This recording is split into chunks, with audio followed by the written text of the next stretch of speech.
Hi, everyone. My name is Carolyn Langford, and I'm a urologist who specializes in female urology. I have over 25 years experience treating women with overactive bladder, and I want to share with you some tips that I give to my patients every day in the office. Tip number one is stop with this already.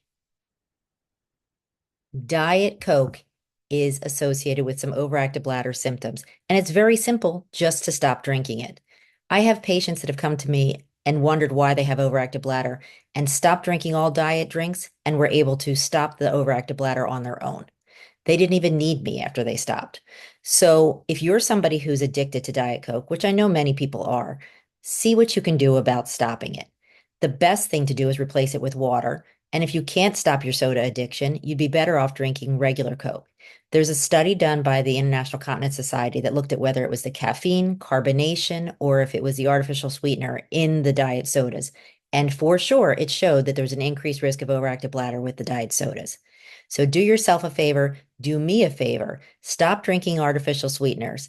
And if you're interested in more bladder hacks, subscribe to my channel below. Have a great day.